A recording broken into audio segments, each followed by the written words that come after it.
너희 중에 고난당하는 자가 있느냐 그는 기도할 것이요 즐거워하는 자가 있느냐 그는 찬송할지니라.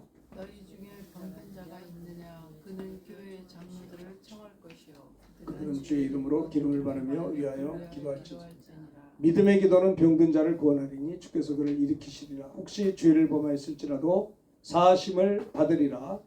그러므로 너희 죄를 서로 고백하며 병이 낫기 위하여 서로 기도하라. 의인의 강구는 역사하는 힘이 큼이니라. 17절 18절 여기 보시고 다 같이 함께 공동합니다. 시작. 엘리야는 우리와 성정이 같은 사람이로되 그가 비가 오지 않기를 간절히 기도한즉 3년 6개월 동안 땅에 비가 오지 아니하고 다시 기도하니 하늘이 비를 주고 땅이 열매를 맺었느니라. 아멘. 오늘 말씀의 제목은요, 한번 따라서 하시면 고맙겠습니다. 성도의 신앙적 처세법. 성도의 신앙적 처세법. 처세법이라는 말이 처세를 잘하라 그러잖아요.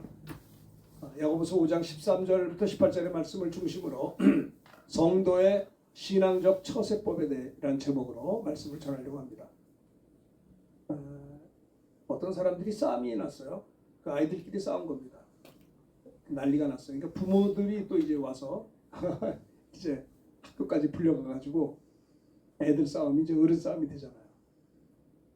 가해자가 있고 피해자가 있을 거예요. 아니면 뭐 쌍방 문제가 있을 수가 있고요. 그런데 싸운 거는 애들이 싸웠는데 부모들이 물론 자기 자식이 귀하죠. 그리고 억울하기도 하겠죠. 부모들이 이렇게 대화하는 가운데 싸움이 더 커지는 거예요. 뭐예요? 처세를 제대로 못하는 거예요. 그래서 성경에 보면 뱀같이 지혜롭고 비둘기같이 순결하라 그랬어요. 말 한마디에 천냥빚을 갚을 수가 있는 건데 자기 아들 입장에서만 생각하니까 그냥 자기 입장에서만 얘기하니까는 피해본 그 부모님 마음은 상처가 되는 거예요. 그 말이 틀린 말은 아니지만 처세라고 하는 것이 참 중요하지 않나. 어떤 모임에도 보면 뭐 동창이다 뭐 이렇게 모였어요. 모였는데 잘 나가다가 자기들끼리 막 뻐그러지는 거예요. 안타까운 일이죠. 인간관계도 처세법이 대화의 기법이 무시할 수 없는 것입니다. 그래서 참 이런 우스갯소리로 그런 말도 하잖아요. 예쁜 여자보다는 예쁘게 말하는 여자가 더 이쁘다고. 예쁜 모습보다도 얼굴이 예쁜 것보다도 말 한마디가 예뻐야 되는데 굉장히 신경질적이고 날카롭고 짜증스러운 소리를 내니 그거를 누가 듣기 좋아하겠어요? 생각해보세요. 그러니까 이 입술의 열매로 복록을 드린다는 말이 있어요. 그래서 우리가 서로 만날 때마다 서로 격려하고 위로하고 고맙다고 이야기하고 미안하다고 말하고 부드럽게 그렇죠. 성령의 열매가 그거 아니겠습니까? 그래서 오늘 이 시간에는 성도의 신앙적 처세법이라는 제목을 가지고 야고보서 5장의 말씀을 통해서 함께 은혜를 나누려고 생각합니다. 자, 13절 한번 읽겠습니다. 같이 시작. 너희 중에 고난당하는 자가 있느냐 그는 기도할 것이요 즐거워하는 자가 있느냐 그는 찬송할지니라. 너희 중에 고난당하는 자가 있느냐 그럼 뭐예요? 그는 기도할 것이요. 아니 고난을 당할 때 기도해라. 누가 몰라요? 근데 고난을 당하면 정신이 없어 기도가 잘 안 나와요. 어떠세요 여러분들? 막 고난 중에 너희 중에 고난당하는 자가 있냐? 그는 기도할 것이요. 그래요. 그건 알고 있어요. 그런데 고난을 한번 당해보려니까요. 고난을 당해보면 말문이 막히고 멘붕이 나와요. 그래서 멍해져가지고 기도도 마음이 편해야 기도하지. 네? 잠도 안 와. 속이 상해가지고 고난 때문에. 고난당하는 자가 있느냐? 너희 중에 그는 기도할 것이요. 신앙의 처세법 중에 제일 중요한 게 고난이 있을 때 뭐예요? 기도하는 게 바른 신앙적 처세법이라는 거예요. 고난을 당할 때 어떤 사람은 술 마셔요. 고난 당할 때 화가 나가지고 밖에 나가버려요. 근데 어떤 사람은 고난을 당할 때 자신을 돌아봐요. 고난 당할 때 하나님과 내 사이가 잘못된 게 없는가 돌아봐요. 고난을 당할 때 내가 왜 이 땅에 태어나서 이렇게 고난을 당하려고 이 땅에 태어났나? 내가 왜 이렇게 다른 사람은 그런 고난이 없는데 왜 나만 이런 고난이 있는가? 다른 분들 보면 나와 같은 고난이 없는데 왜 하필 나한테만 이게 일이 뭐 하루 이틀도 아니고 이렇게 길게 고난이 있는 걸 볼 때 막 이게 보통 상처가 아닌 거예요. 그렇죠? 저도 그런 적이 있어요. 저도 근데 사실 고난이라는 거는 자기 잘못이 또 많아요, 사실은.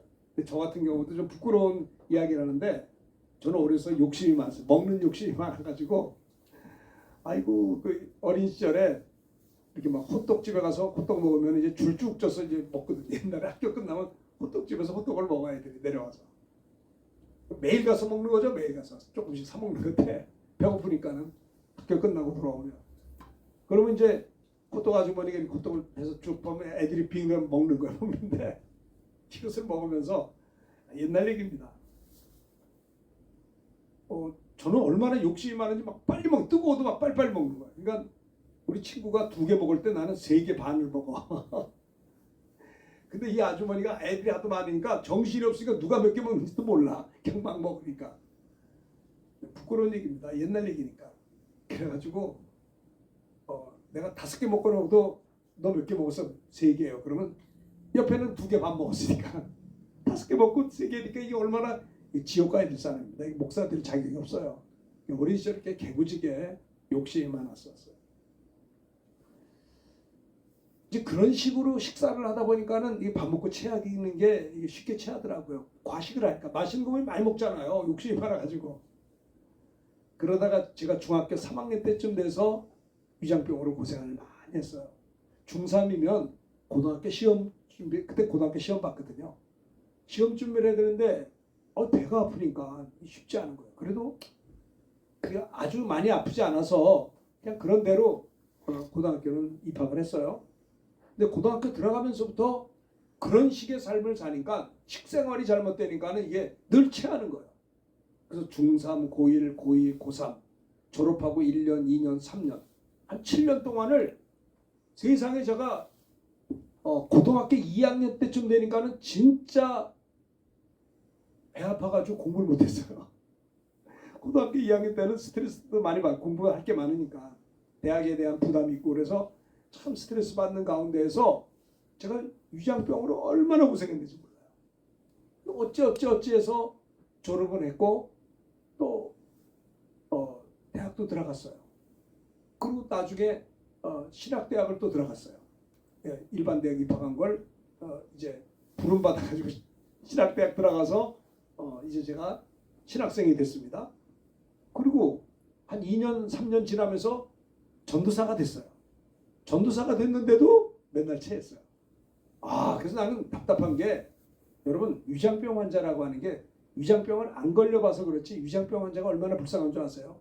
사람의 욕심 가운데 명예욕, 소유욕, 성욕, 식욕 이런 게 있잖아요. 5가지 욕심이 있는데 인간의 본능 중에 제일 강한 게 식욕이에요. 식욕.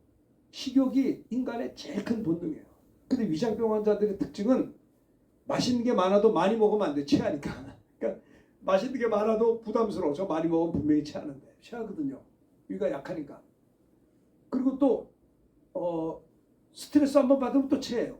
스트레스 받는 게 무서워. 마음이 편해도 이게 그러니까 과식할 수가 없는 거예요. 그러니까 늘 입이 짧게 되고 조금 먹으니까 맥이 없고 집중력이 약하고 공부를 해도 효과가 없고 이러니까 열등감이 많고 굉장히 자존감이 깨지는 거예요. 자존심이 상하는 거예요. 내가 이거 할 수 있는데 안 되는 거예요. 따라가지 못하는 거예요.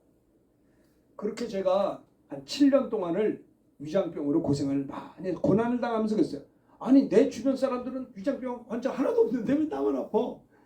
아유 이걸 어디 가서 말도 못하고 그렇게 고난을 당해본 적이 있어요. 그런데 저한테 고난 당하는 생각이 드냐? 기도할 것이요.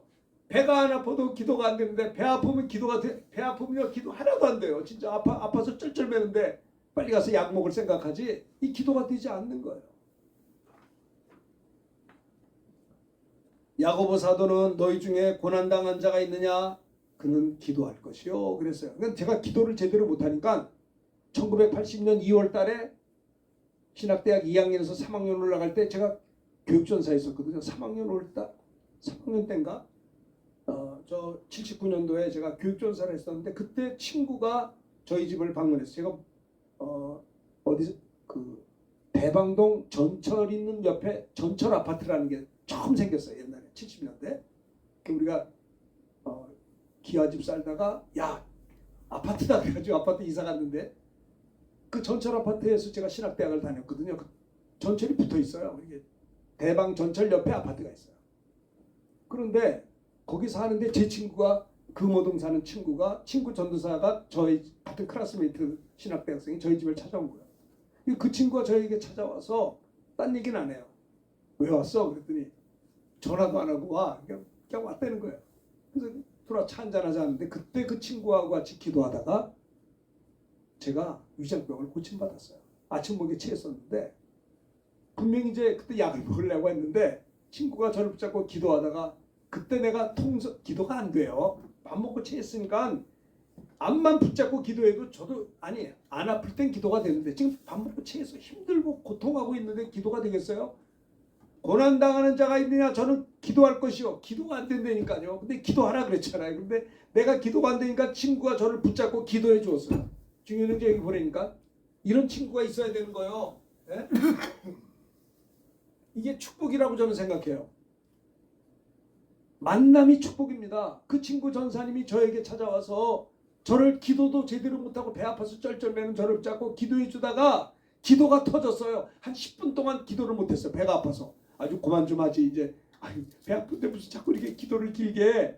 친구가 기도해 주는데 나는 기도가 안 나와서 끙끙거리고 있고 그만 좀 하지 이제 차 하나 한 잔 마시는데 눈 떠보니까 땀을 뻘뻘 흘리면서 저를 붙잡고 기도해 주는 거예요. 나는 기도 한마디 배가 아파서 말도 못하고 있는데 그때 제가 생각했어요. 내 친구가 믿는 주님 나도 믿는다. 내 친구 속에 역사하시는 주님 나도 한마디라도 기도하게 해달라고 절박한 마음으로 너무 힘드니까 기도하기 위해서 주여라고 기도할 때 그때 막 통성기도가 터졌어요. 기도는 아무나 하는 게 아니에요. 갈급함이 있을 때 하는 거예요. 친구의 기도를 보고 고맙기도 하고 열등감도 생기고 또 친구끼리는 라이벌의식도 있어요. 같은 전도사니까 암만 친하지만 저 친구는 이렇게 뜨겁게 기도 난 같은 전도사인데 기도 못하는 내가 부끄러워서 말할 수 없어서 그냥 한마디 한 게 주여 하고 소리를 질렀어요. 한 10분 지난 다음에 한마디 한 겁니다. 그때 기도가 터진 거예요. 여기 봐요. 기도가 터졌다니까 그때 내가 변했어요. 기도가 터지면서 그때 제가 방언 은사를 받았어요.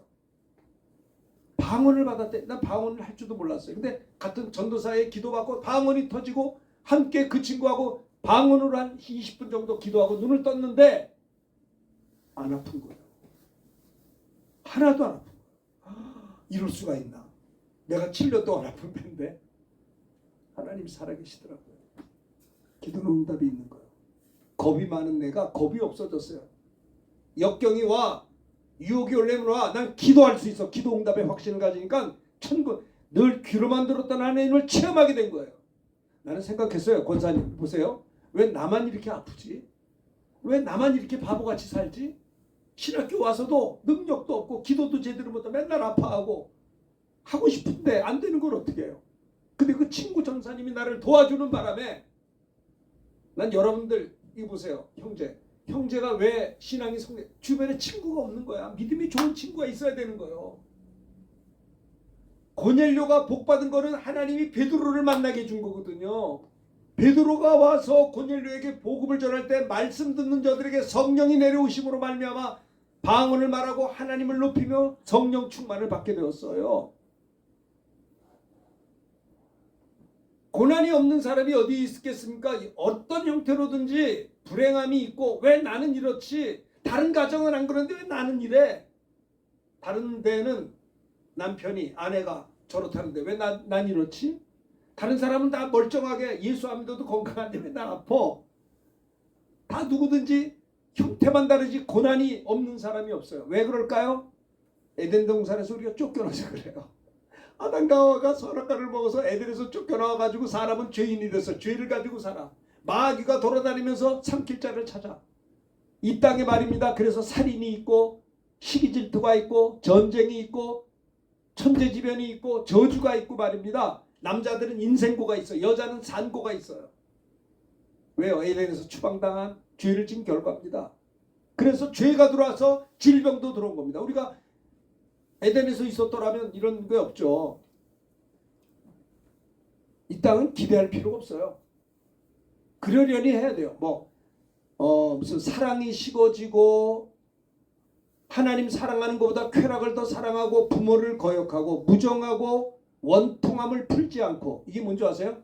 말세가 되면 고통하는 때가 이르리니 말세의 징조 중에 하나가 뭐냐? 사람들의 사랑이 식어지고 무정하고 원통함을 풀지 않고 하나님 사랑하는 것보다 세상 쾌락을 사랑하고 무정하고 부모를 거역하는 시대예요. 그거 봐도 저는 당황스럽지가 않아요. 왜 안?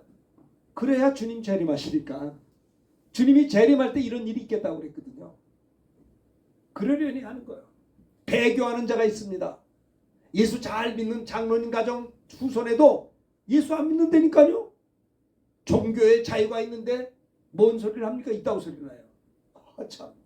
근데 그게 이상한 일이 아니에요. 후일에 성령이 밝히, 성경에 나와 있습니다. 후일에 성령이 밝히 말씀하시기를 어떤 이들은 믿음에서 떠나 미혹해 하는 영과 귀신의 가르침을 따르는 자도 있겠다라고 디모데 후서가 나와 있어요. 4장 1절인가에. 오늘날의 이 말세 치말의 모습을 봅니다. 그래야 주님 오실 거 아닙니까? 지금 문제는 뭐냐? 제가 옛날 학교 다니면서 그런 얘기를 들었어요. 크게 목회하시는 분들 보면 다 병들었다 고침받은 분들이래요. 조윤기 목사님 돌아가셨습니다. 그분들 폐병 환자였었어요. 전도사 때 천막을 깔아놓고 개척을 서대문에서 했거든요. 그때도 사람들이 창피했대요. 왜냐하면 빼짝 마른 폐병 환자 전도사가 개척을 하는데 기침 한 번만 각혈을 하는 거예요. 그 누가 피토하는 사람에게 누가 할래요? 전염될까 봐 도망간다고. 그런데 그런 폐병 환자 전도사님이 금식하고 매달려 기도하다가 하나님 만나서 곧 병원 가서 고침받은 게 아니라 대학병 가서 거기서 기도하다 고침받은 거예요. 와, 하나님 살아계시구나. 여러분, 왜 여러분들이 헌신 안 되는 줄 아세요? 하나님을 깊이 체험하지 못해서 그런 거예요. 그냥 인색하죠. 늘 불안하고 입으로만 하죠. 성도의 신앙적 처세법이 뭐냐? 야고보 사도는 고난당하는 자가 너희 중에 있느냐? 그는 기도하라. 기도하라는 거예요. 내가 기도가 안 되니까 옆에서 나를 기도를 도와준 거예요. 도와주다 보니까 저도 기도 안 되는 사람을 찾아가서 도와주는 거예요. 그 사랑의 빚을 졌기 때문에. 그 사랑의 빚을 져서 영국 가서도 도와주고 이태리 가서도 도와주고 스위스 가서도 도와주고 2월 말에는 독일 가서도 도와줄 거예요. 하나님이 길을 열어주세요. 브라질 가서도 했어요. 네? 싱가포르 가서도 했어요. 미얀마도 살아서 거의 살면서 했어요. 하나님께서 성령 임하면 권능받아 땅끝까지 내 증인이 된다. 여러분 보세요. 누가 복받은 자냐? 예수 믿고 구원받은 게 복받은 거죠. 그러나 또 하나는 우리가 주님 앞에 서는 그날에 하늘의 상이 있어야 될 거 아니에요. 저는 그때 병 고침 받은 다음에 깨달았어요. 내가 하나님과 재물을 양다리 걸치고 이제 예수 믿지 말자. 제대로 믿어야겠다. 시시하게 믿지 말자. 제가 그때 나이 20대 초반이었는데 중반인가? 그때부터 세상 친구 안 만났어요. 20년 동안을 저는요. 세상 친구 만나면 세상으로 돌아갈까 봐 신학대학 입학한 다음에 아무 친구를 안 만나고 하다가 40대 초반에 저기 저 화도 쪽에 있는 어떤 교회 가서 일일 집회하다가 국민학교 동창을 만난 거예요. 그 어머니가 천식 환자인데 난 몰랐죠. 기도했는데 나았어요. 그 친구가 그러다가 윤 목사가 와서 우리 교회 와서 집회하다가 자기 어머니가 천식 환자인데 얼마나 시끄러워. 아파트에서 잠을 자는데 어머니 기침 소리 때문에 잠을 못 잔다는 거 시끄러워서. 그런데 안수기도 한 다음부터 잠을 잘 잔다는 거서 진짜 그러냐 그랬어요 제가. 저는 모르죠. 기도한 것뿐이니까. 나중에 그분들이 얘기하는 거니까. 그래서 그 친구를 만나는 바람에 제가 영등포 친구들을 다 만나서 지금까지 교제를 하게 되었어요. 사람들이 고난이 없는 사람이 없습니다. 어떤 형태로든지 마음의 상처와 아픔과 고난이 다 있어요. 그런데 거기에 대해서 자포자기하고 좌절하고 도전하지 않아요. 성도의 신앙적 처세법에서 첫째는 기도하라는 겁니다. 기도하라. 그래서 사도 바울은 너희는 성령 충만해서 성령 임하면 방언을 말해.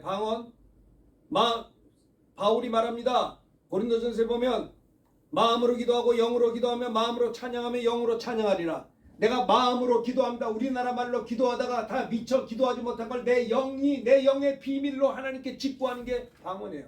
방언은 언제부터? 성령이 임한 다음에 성령이 내 영혼에 임하니까 내 영이 말하는 게 방언이에요. 성령 하나님 사모합니다. 120문도가 주님이 승천한 것을 보고 너희는 면달이 못되어 성령 세례를 받을 거니까 기다리라. 그래서 기다리며 기도하다가 드디어 열흘째 되던 날에 오순절 날에 하늘에 불의 혀 같은 것이 눈에 보이고 바람 같은 소리가 들리고 성령 사모하는 120문도들에게 성령이 각각 임함으로 그들이 성령이 말하게 하심을 따라서 다른 언어들로 말하기를 시작했다라는 거예요. 성령이 임하니까 권능 받아요. 무슨 권능? 전도하는 권능. 땅끝까지 가서 복음 전하는 권능을 받게 된 겁니다. 그래서 성령 충만한 베드로, 성령 받은 베드로가 복음 전할 때 3,000명이 예수 믿었고요.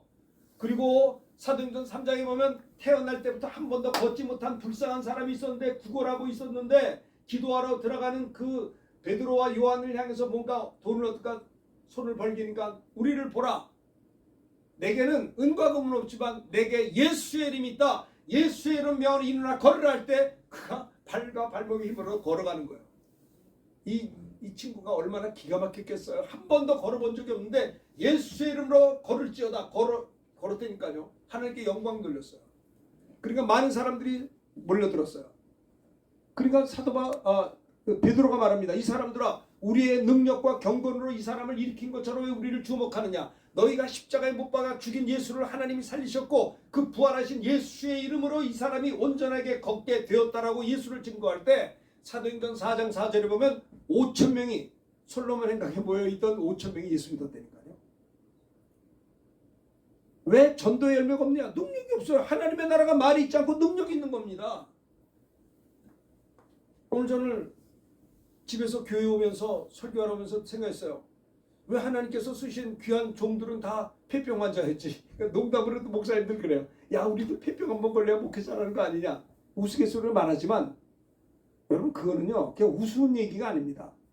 폐병 걸리면 죽는 거예요. 옛날에 폐병 걸리면 다 죽었습니다. 요즘에나 살았지. 예? 그러니까는 폐병 걸린 사람은 병원에도 못 가. 왜? 가봐야 비전이 없거든요. 페니실린 하나가 없어 사람이 죽었다니까 옛날에는요. 그러니까 죽음 앞에서 하나님 앞에 매달려 피 막 각혈을 하는데 기도하다가 이게 멈춰지니 생각해 보세요. 오늘 많은 사람들은요 자기 문제 가지고 기도하지 않아요. 자기의 약점 가지고 기도하지 않아요. 하나님 나 이거 안 됩니다. 습관이 잘 고쳐지지가 않아요. 이것 때문에 안 됩니다. 기도할 때 하나님 역사하십니다. 너희 중에 고난당한 자가 있느냐? 그는 기도할 것이요. 기도에 대해서 이야기를 많이 했습니다. 그렇죠? 여호수아가 전쟁할 때 모세가 말한 대로 아말렉과 싸웠는데 모세와 아론과 훌은 산꼭대기에 올라가서 모세가 손을 들면 이스라엘이 이기고, 그러니까 모세가 기도하면 이기고 손을 내리면 아말렉이 이겼어요. 그러니까는 팔이 아프니까 손을 들고 기도를 못해. 그러니까 아론과 훌이 손을 잡아준 거예요. 전쟁은요 죽느냐 사느냐. 죽느냐 사느냐 앞에서 우리 백성이 이기기 원합니다. 손을 들고 기도할 때는 손 떨어지면 우리가 졌단 말이에요. 아론과 훌이 손잡고, 이게 무슨 말이냐? 기도밖에 없어요. 기도할 때 전쟁에서 이기듯이 오늘날 우리가 이 땅에 살면서 영적인 전쟁에서 기도의 손이 있을 때 승리하게 되는 거예요. 나는 아침에 일어나서 기도도 하나도 하려고 하지 않는 사람 보면 희한하게 보여요. 예수를 안 믿는 사람이 이해가 되는데 예수를 믿었다고 말을 하고 뭐 성령도 받아서 뭐 방언한다고 하면서도 왜 아침에 일어나서 기도를 안 하는지 난 이해가 안 돼요. 기도에 손이 올라가야 오늘 승리할 거 아니에요. 아말렉과 전쟁이 기도에 손이 올라갈 때 전쟁보다 고난이 있느냐? 기도. 손을 들고 기도했더니 팔 아프니까는 아론과 훌이 계속해서 올려도 계속 승리가 돼서 완전 승리가 된 거예요. 이것이 주님 안에서 성도들의 신앙 처세법이 뭐냐? 고난당하는 자가 있느냐 하면 기도해야 된다라는 것을 이야기하는 겁니다. 에스더도 모르드게에게 말합니다. 당신은 가서 유다 사람들을 모으고 나를 위해서 금식하시오. 밤낮 3일간을 금식하며 기도해 주시오. 나도 금식할 겁니다. 그리고 규례를 어기고 내가 왕 옆에 가서 내가 내 백성 살리려고 말할 겁니다. 죽으면 죽을 것입니다 하면서 에스더가 금식하며 기도하고 유다인들도 나를 위해 기도해 달라고 요청할 때 에스더의 기도가 응답되어서 유대인들이 살아나는 역사가 있었어요. 그래서 모르드게가 하만이 쌓아놓은 이 유대인들을 죽이려는 전략이 다 진멸됐잖아요. 기도의 응답인 것입니다. 이게 얼마나 큰 것. 자기 민족이라 죽을 수 있는 기가 막힌 현장에 에스더가 나는 죽으면 죽을 겁니다 하면서 나를 위해 금식하며 기도해 주시오 할 때 하나님께서 에스더를 통해서 왕의 마음을 움직여서 유다 사람들을 죽음에서 다시 회복시켜 줬다라고 하는 것이 에스더 4장에 나와 있는 겁니다.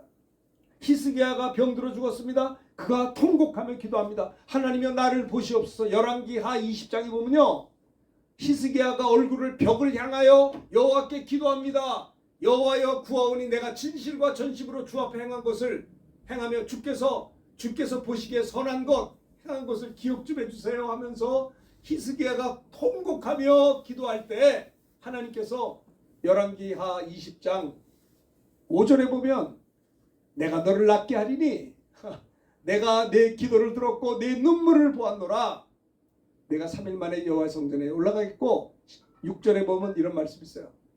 내가 내 날을 15년 더 죽을 병에 걸렸던 히스기야가 통곡하며 기도하고 내가 과거에 하나님을 섬겼던 것을 보시고 나를 불쌍히 살려달라고 통곡하며 기도할 때 15년을 연장시켜 줬어요. 너희 중에 고난당한 자 저는 기도할 것이요. 기도. 이 대한민국을 위해서 기도해야 되는 겁니다. 이런 나라가 세상에 어디 있어요. 상권 분립이 제대로 되지 않고 기가 막힌 이 상황 속에서 기도해야 되는 겁니다. 누구 탓하고 욕할 것이 아니라 하나님의 영광을 위해서, 세계 선교를 위해서, 한국교회를 위해서 대한민국 정치가 든든해야 되고 경제가 든든해야 우리나라에서 파송한 174개국의 3만여 가정 선교사를 뒷바라지 하려면 한국교회가 왕성해. 한국교회가 성도들이 경제가 왕성하려면 정치가 안정돼야 되고 하나님의 영광을 위해서 이 정치를 불쌍히 여겨 주옵소서. 어제 우리 동창 10명이서 모여서 기도했어요. 80된 우리 선배, 우리 같은 동기인데 연세가 80이 넘어요. 그 형님이죠. 같은 동기지만 그러더라고요. 눈물밖에 안 나온다. 나를 위해서 눈물밖에 안 나온다. 너희 중에 고난당하는 자가 있느냐? 그는 기도할 것이요. 이것이 성도의 신앙의 처세법의 첫 번째가 뭐냐? 고난을 당할 때, 요 형제 이거 봐라. 이거 봐요. 졸지 말고 이거 봐요. 이거 보세요. 이게 여기 보내니까 뭘 인상을 써요? 이게 다 이러고 산다고 저 사람들이.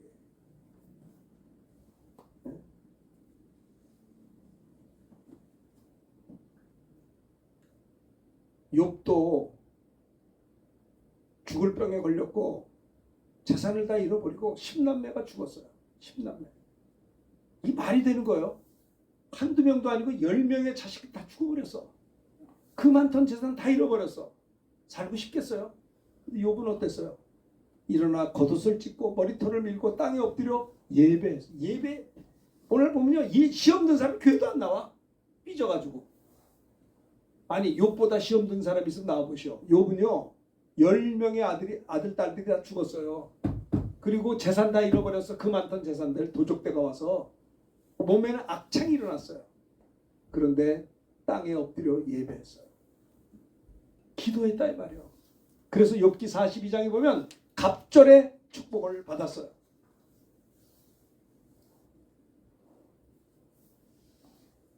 사도행전 12장에도 보면 헤로드 왕이 야고보를 칼로 죽였습니다. 야고보가 순교했어요. 헤로드 왕 때문에 죽였기 때문에. 유대인들이 막 좋아해. 야고보를 죽이니까. 유대인들은 예수님 사람 죽이거든요. 스데반을 죽였듯이. 그러니까 내친 김에 이 포퓰리즘이야. 헤로당이 정치를 하려고 하니까 유대인들이 좋아하거든. 야고보를 죽이고 야 하니까 야 그럼 베드로도 죽이자. 베드로를 잡아서 감옥에 집어넣은 거예요. 무교절 기간이라 죽일 수가 없어서 이 명절 끝나면 죽이려고 옥에 가둔 거예요. 군인들에게 잘 지켜라. 6월절 후에 이제 끌고 나서 죽이자. 베드로가 옥에 갇혔어요. 자, 5절 같이 읽어봅시다. 크게 시작. 이에 베드로는 옥에 갇혔고 교회는 그를 위하여 간절히 하나님께 기도하라. 베드로는 옥에 갇혔어요. 야고보도 죽었어요.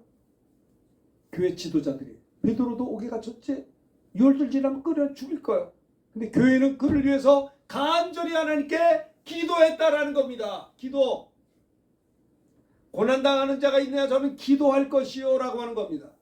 7절 읽읍시다. 크게 시작. 호련히 주의 사자가 나타나매 크게 다 같이 시작. 호련히 주의 사자가 나타나매 옥중에 광채가 빛나며 또 베드로 옆구리를 쳐 깨어 이르되 급히 일어나라 하니 쇠사슬이 그의 손에서 벗어지더라. 기도는 응답이 있는 거예요. 왜 기도를 안 하는 줄 아세요? 기도 응답을 받아본 기도 응답에 대해서 사모함이 없어요. 하나님의 능력을 믿지를 못해. 어떻게 하면 좋아? 너희가 믿음에 있는가? 따라합시다. 너희가 믿음에 있는가? 너희 자신을 시험하고 여기 보세요. 너희 자신을 시험하고 너희 자신을 확증하라. 크게 따라하니까요. 예수 그리스도께서 안 따라하실 거예요. 예수 그리스도께서 너희 안에 계신 것을 알지 못하면 너희가 버리운 자 아니라 믿음으로 교인들이 부르짖어 기도할 때 응답이 왔는데 후련히 천사들이 주의 사자가 나타나서 옥중에 광채가 빛나요. 천사가 베드로의 옆구리를 쳐서 깨워서 일어나라. 쇠사슬이 벗어졌어요. 천사가 신을 신으라. 그대로 합니다. 겉옷을 입고 따라오라. 그대로 가요. 그리고 나온 거예요. 너희 중에 고난당하는 자가 있냐? 저는 기도할 것이고. 이것이 그리스도인들의 신앙적 처세법이라는 거. 고난이 보세요. 권사님 보세요. 고난 기도 제목 있죠? 그거 목사님 나에게 해결됐다고 합시다. 한번 내가 물어볼게요. 그 고난이 안 올 것 같아요? 또 다른 고난이 또 온다고. 아이고 이 문제만 해결되면 좋겠어요. 그래 해결될 거예요. 되는데 되고 나면 태평성 되냐? 있겠죠. 그러나 또 다른 고난이 또 온다니까요. 어떡할 거예요? 왜 와요? 이 세상에 마귀가 있어요. 두고 다니면 삼겹살을 잡고 있어. 끊임없이 우리는 기도해야 되는 거예요. 고난이 천국 가요? 없는 거예요? 저거. 어려운 시험 당할 때 기도했나요? 오늘 받을 종 위에 기도했나요? 기도는 우리의 안식 빛으로 인도하리. 앞이 캄캄할 때 기도 잊지 마세요. 알잖아요. 제가 예전에 필리핀 바기온가 어디 가서 집회하고 돌아오는 길에 필리핀의 마닐라에서 공항에서 인천공항으로 돌아오는 길에 비행기가 고장나서요. 비행기가 인천을 가는 게 아니라 1시간 동안 뱅뱅 돌다가 다시 마닐라 공항으로 돌아갔어요. 그때 사람들이요 1시간을 이게 랜딩이 되지 않아가지고 이게 이제 인천 공항으로 가야 되는데 가다가 돌아서 뱅뱅 도는 거야. 1시간을. 그 사람들이 조용해. 내 옆에 있는 아저씨는 막 욕을 막 해요. 큰일 났네요. 왜요? 나 이거 치과 의사야. 치과 의사인데 토요일 날 도착해서 아침에 환자하고 약속을 했는데 이게 깨져. 이게 200기 안 가면 난 그 약속 깨진다. 또 옆에 사람도 씩씩거리면서 나는요 바이어인데 어떤 사람하고 계약을 해야 되는데 이게 비행기가 바로 안 떨어지면 계약 안 된다는 거예요. 나는 뭐 가만히 있었죠. 근데 이제 치과 의사 선생님이 환자를 치과 치료하는 것도 중요하고 이 비즈니스맨이 바이어 계약하는 것도 중요하지만 나는요 아니 이게 좀 그건 관두고 제대로 떨어져야 될 거 아니에요. 지금 뱅뱅 돌고 있는데 진짜 사람들이요 전부 조용하고 덜덜덜 떠는 거예요. 야 이건 죽는 거구나 해서 저는 생전 처음 유서를 써봤어요. 유서를. 사랑하는 아내에게, 큰 아들에게, 둘째 아들에게, 어머니에게 유서를 썼다니까요. 생전 처음 써봤어. 눈물이 나더라고요. 야 이래도 죽는구나. 옛날 그러더라고요. 우리 담임 목사님이 옛날에 집회 다니면서 윤전도사 비행기 말이야 떨어지면 죽는 거야. 난 늘 유서를 품고 비행기 타 그러더라고. 근데 그게 무슨 말인지 몰랐어요. 네? 그래가지고 저도 유서를 생전 처음 써봤다니까요. 그걸 기도했어요. 하나님 도와주세요. 도와주세요. 지금 죽어도 천국은 가지만 내가 아직 젊은데 일하기로 합니다. 1시간 내내 뱅뱅 돌다가 드디어 클라 공항으로 가려고 하다가 다시 또 이제 어떻게 해서 마닐라 어디 갔어요. 어쨌든 창국됐으니까 내가 여기 서 있을 거 아니에요. 1시간 동안은 벌벌 떨었다고요. 온 사람들이 말 한마디 못하고 얼굴이 백지자처럼 어떤 사람은 욕을 막 욕은 또 왜? 난 목사니까 뭐라 가만히 기도만 하고 있었어요. 다 내린 다음에 나보고 옆에 왜 선생님은 아무 말도 안 합니까? 할 말이 뭐 있어요? 왜 안 했을까? 나는 기도했어요. 그랬더니 뭐 하냐? 목사니까 목사님이 기도해서 우리가 살았거든요. 그래서 내리면서 농담하더라고요. 너희 중에 고난당하는 자가 있느냐? 그는 기도할 것이요. 기도. 요한 웨슬레도 기도했어요. 기도. 자, 대한민국을 위해서 우리 기도해야 합니다. 만약에 동성애법, 차별금지법을 좋아하는 정당이 정권을 잡아서 차별금지법, 동성애법이 시행되면 한국교회는 무너집니다. 유럽과 같이. 아시겠어요? 기도해야 돼요. 차별금지법, 동성애법을 지지하는 정당은 망해야 되는 거예요. 하나님과 원수가 되는 거예요. 차별금지법이 뭐냐면요. 왜 예수 믿는 것만 구원이냐? 그 차별한다는 거예요. 예수 말고 딴 것도 구원이 있지. 그래서 복음 전하면 차별금지법에 걸려들어서 감옥에 들어가요. 전도를 못해. 그게 차별금지법입니다. 동성애법, 우리 아들이 남자를 데리고 와서 아빠의 며느리입니다. 이거 못하게 하면 그것도 법에 들어가요. 이게 동성애법이에요. 이게 말이 됩니까? 이게 마귀 아니요? 이거를 지지하는 국회의원들이 있다니까.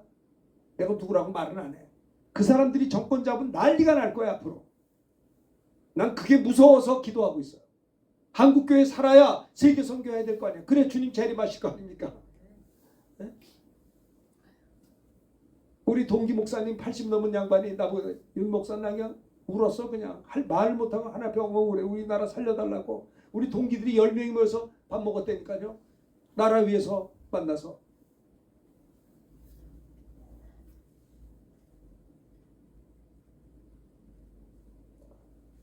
자, 하나님이 기도하라. 마음으로 기도하고 영으로 기도하라. 사도 바울은 말합니다. 나는 이 사람들보다 방언을 더 많이 말함으로 하나님께 감사한다고 했어요. 기도할 때 왜 하나님이 방언을 잘 줬느냐? 기도 생활의 유익을 위해서 준 거예요. 방언을 많이 하다 보면 성령 충만을 받은, 물론 기도, 한국말로 기도하는 것도 귀해요. 그럼 한국말과 더불어서 방언 기도도 더불어서 함께 할 때 더 능력이 있는 거예요. 더 신앙에 유익이 있기 때문에 은사를 줬다라고 하는 겁니다. 사모해야 돼요.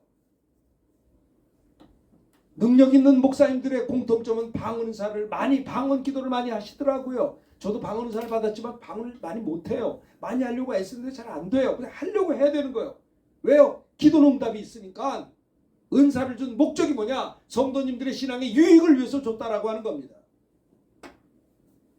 방언 은사 받아놓고도 일주일 내내 한 번도 안 한다. 그 말이 되는, 그 영적으로 완전히 메마른 거 아니에요? 깨닫지도 못해. 하나님이 은사를 준 것은 방언을 하라고 준 거예요. 또 어떤 사람은 목사님 나 방언 받기를 원해요. 그 사모하세요. 사모하다 보면 터진다니까요. 기도해 주실래요? 나 방언 못하는데. 이런 사람이 있어야 되는 거예요. 신령한 것을 사모하라고 고린도전서 14장에 말씀하고 있습니다. 세상 사모하지 말고 신령한 은사를 사모하라. 한국 초대교회로 처음 사랑을 회복해야 된다라고 하는 겁니다. 너희 중에 고난당하는 자가 있느냐? 그는 기도할 것이요. 두 번째, 즐거워하는 자가 있느냐? 따라합시다. 즐거워하는 자가 있느냐? 그는 찬송할지니라. 그는 찬송할지니라. 즐거워할 때, 성공할 때 넘어지기 쉽거든요. 배부르고 든든하고 이만하면 됐지 할 때부터 없는 사람을 없인 여기고 교만하게 되고 우쭐하게 되고 망하는 겁니다. 즐거운 일이 있을 때, 성공한 일이 있을 때 하나님께 영광 돌리며 찬송할 때 롱런할 수가 있다는 것을 성도의 신앙적 두 번째 처세법이 뭐냐? 첫 번째는 고난당한 자가 있는데 그는 기도할 것이요. 즐거워하는 자가 있냐? 그는 찬송할지라. 하나님께 영광 돌리는 그 삶이 두 번째 신앙적 처세법이라고 하는 겁니다. 사람은 누구나 다 우쭐한 마음이 있어요. 성공하면 우쭐해. 자기 이름 내고 싶고 자랑하고 싶고. 근데 하늘에 상이 없어요. 주의 이름을 위해서 한 것만 상이 있는 거예요. 바보 같은 짓 아닙니까? 찬송하라는 거예요. 출애굽했어요. 바로의 말과 병기와 마병이 바다에 다 수장됐어요. 그리고 이스라엘 백성들은 홍해에서 육지같이 건넜어요. 그래가지고 아론의 누이 선지자 미리암이 손에 소고를 잡고 춤을 추면서 하나님을 찬송했어요. 너희는 여호와를 찬송하라. 그는 듣고 그 홍해 바다에서 죽다가 살아난 그 이스라엘 백성들이 여호와를 찬송하라. 하나님께 영광을 즐거워하는 일이 있느냐? 저는 찬송할지라라고 하는 말씀인 것입니다.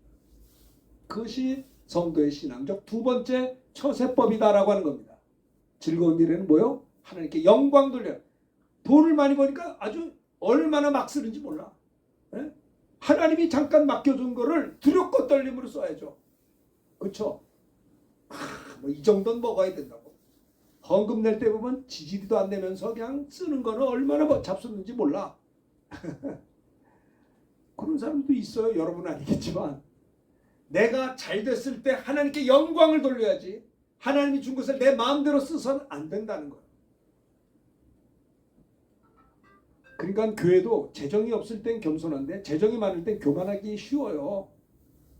재정이 많이 생길 때 더 겸손하게 하나님 이거 어떻게 써야 됩니까? 라고 여쭤봐야 돼요. 즐거워하는 일이 있느냐? 하나님께 영광 돌리며 하나님을 찬송하라. 내 영혼아 여호와를 송축하라. 찬송하는 것입니다. 고난도 위기지만 성공도 위기입니다. 성공한 다음에 꼭 넘어지거든요. 성공한 다음에 꼭 죄 짓고 살거든요. 저는요. 고난이 위기인데 성공하는 게 더 위기가 아닌가. 웃긴다니까요. 성공한 사람들 보면요. 다 그런 건 아니지만 갑자기 우쭐해져 가지고요. 무너지는 거예요. 무너져. 자기도 모르게 자랑하게 되고 교만하게 되고 그래서 성공할 때는 자기를 쳐서 복종시키는 하나님께 영광 돌려야 되는 그래야 롱런의 축복이 있다라고 하는 것을 성경은 이야기하고 있는 것이죠. 내 영혼아 여호와를 송축하라. 그가 내 모든 죄를 사하시고 내 모든 병을 고치시고 와 하나님을 찬송하는 병 고침 받는다면서 하나님을 찬송하는 겁니다. 내 병을 고치신 하나님을 찬송합니다. 내 죄를 용서하신 하나님 감사합니다. 내 생명을 파멸해서 속량하신 하나님께 영광 돌립니다. 내 소원을 만족해 하신 하나님께 감사합니다. 찬송하라 라고 하는 겁니다. 감사로 제사를 드린 자가 하나님을 영화롭게 하는 겁니다. 그렇죠? 하나님을 찬송하는 것입니다. 날 구원하신 주 감사 모든 것 주신 감사. 주님 말했잖아요. 그 아홉은 어디 갔느냐? 네? 고침받은 다음에 돌아온 그 나병 환자에게 내 믿음이 너를 구원해. 감사하는 자에게 더 큰 은혜를 주는 거예요. 즐거워하는 일이 있느냐? 그는 찬송할 것. 이것이 신앙적 두 번째 처세법이에요. 감사할 줄 알아야 돼. 찬송해야 돼요. 찬송. 나를 찬송하게 하기 위하여 이 백성은 내가 나를 위하여 지었다라고 했습니다. 그래서 성공할 때 조심하셔야 돼요. 감사하고 영광 돌리고 찬송할 수 있어요. 교만의 유혹을 이길 수 있어야 돼요. 겸손할 때 롱런할 수가 있는 거예요. 찬양이 은혜 받은 사람의 특징은 그 입에서 찬양이 나옵니다. 은혜 받은 집에 가보면 찬양이 가득해요. 시험 든 사람 보면 그 입에 찬송이 끄쳐져요. 그러니까 여러분들이 살면서 한 번도 찬송 안 불렀다. 여러분의 영혼이 메말랐다는 걸 좀 아셔야 돼요. 악한 영을 쫓아야 돼. 이 이론을 알아도요. 예수 이름으로 이 악한 영을 귀신을 쫓아내야 나를 기도하지 못하게 하고 찬양하지 못하게 하고 믿음으로 살지 못하게 하는 악한 영이 떠나가라 명령할 수 있으셔야 되는 거예요. 예수의 이름으로. 우리를 세속적으로 오염시키고 방탕하게 하고 음란하게 하는 귀신을 쫓아내야 되는 거예요. 아시겠어요? 악한 영을 쫓아야 승리할 거 아니에요. 아니 맨날 눌려 살아요. 그렇게. 성도의 신앙적 처세법 첫째는 고난당할 때는 기도하라. 즐거움이 있을 때는 겸손하게 하나님께 영광 돌리며 찬송하라. 세 번째는 뭐냐? 병든 자 14절 읽읍시다. 시작. 너희 중에 병든 자가 있느냐? 그는 교회 장로들을 청할 것이요 그들은 주의 이름으로 기름을 바르며 그를 위하여 기도할지니라. 자 보세요. 너희 중에 병든 자가 있느냐? 장로님들을 초청할 것이요 그들은 예수의 이름으로 기름 바르며 기도할 거라. 병든 거를 숨기지 말라는 거예요. 아프세요? 아이, 견딜만 해요. 가지고 계세요. 여러분 죄를 조그만 것부터 회개해야 돼요. 그래야 큰 죄 안 져요. 잘 들으세요. 얘기를 봐요. 병도 조그만 때 우습게 봐. 병 조그만 것부터 고쳐야 돼요. 죄도 조금 했을 때 빨리 회개해서 잘라버려야지 죄가 자라지 않아요. 마찬가지로 병도 놔두면은 간염 걸렸다가 놔두면 이게 이제 간경화 초기가 되고 간경화 됐다가 중기 말기가 됐다가 텅 터지면 간암이 되어서 죽어버리는 거예요. 이식하지 않으면. 죄가 자라듯이 병도 자라요. 네. 여러분 하나님 앞에 겸손해야 돼요. 하나님 내가 죄인입니다. 나 용서해 주세요. 자그만 죄라도 회개할 때 더 큰 죄를 이길 수 있는 능력이 있는 것처럼 작은 병이라도 하나님의 은혜로 내가 고침받기 원합니다. 뭐 견딜만 한데요. 뭐 내가 얼마나 건강한데. 안 아픈 사람이 어디 있나요? 아니요. 그렇지 않아요. 다윗의 자손 예수여 나를 불쌍히 여기서 어린애처럼 그 사람들이 절제시켜도 나를 불쌍히 할 때 맹인이 눈을 떴잖아요. 어린애처럼 기도해야 돼. 누가 기도하느냐? 자존심을 버리고 겸손한 자가 기도하는 거예요. 병든 자가 있느냐? 그는 기도할 것이고 장로들이 와서 교회 죄종들이 와서 기도할 때 응답이 있는 너희 죄를 서로 고백하며 병이 낫기를 위해서 서로 기도하라. 병든 자에게 손을 얹은즉 나으리라 그랬어요. 얹지도 않아. 아픈 사람 보면 약속의 말씀을 가지고 온 천하 만민에게 복음을 증거하라. 믿고 새 이름은 구원을 믿지 않는 자는 정죄를 받는 믿는 자에게 이런 표적이 따르니 곧 저희가 내 이름으로 귀신 쫓아내며 예수 이름으로 귀신을 쫓아내는데 쫓아본 적도 없어. 예수 이름으로 귀신을 쫓아내며 새 방언을 말하며 방언할 생각도 안 해. 뱀을 집어 올리며 불멸하며 무슨 너 해를 받지 않냐고 병든 자에게서는 언제적 나으랴. 언제 날 거 아니에요. 순종해서.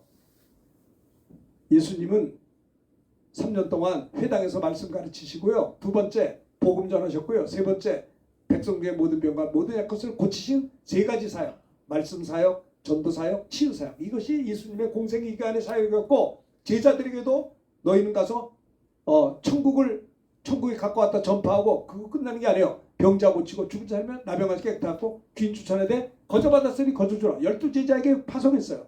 그래서 베드로가 성령 받은 다음에 예수의 이름으로 일어나 걸으라 할 때 일어난 거예요. 그렇죠? 네? 이렇게 됐단 말이에요. 사도행전 5장에 보면요. 성령 받은 사도들의 손으로 민간의 표적과 기사가 많이 일어났습니다. 믿고 죽게 나오는 자가 많았어요. 자 15절 사도행전 5장 15절 읽읍시다. 시작. 심지어 병든 사람을 메고 거리에 나가 침대와 요원 위에 누이고 베드로가 지나갈 때 그의 그림자라도 누구에게 덮을까 말아. 아니 그림자 베드로의 그림자만 덮여도 고침받을 정도로 성령에 충만한 제자들의 역사가 있었던 것을 보게 돼요. 예전에 제가 전도사 때도 우리 담임 목사님이 예배 끝나고 악수하면 교인들이 목사님하고 악수할 때 악수하다가 병 고침받아. 와 우리 목사님 얼마나 성령 능력이 많은지. 네? 어떤 사람은요 걸어가다가 귀신 들리면 지가 자기 보고 나가 자빠지는 거예요. 네? 그렇다고요. 성령이 임하면 권능을 받습니다. 전도하는 권능, 병 고치는 권능, 땅 끝까지 가서 사역할 수 있는 권능. 성도의 세 번째 처세법은 병든 자가 있느냐? 교회 이야기해서 나 좀 고쳐주시오. 내가 지금 아파요. 고침받으라는 거예요. 그러려면 자존심을 봐요. 세상과 나는 간 곳 없고 구속한 주만 보여야 되는 겁니다. 할 말이 많은데 뭐 너무 시간이 많이 가서 전할 수가 없네요. 빨리빨리 끝냅시다. 이렇게.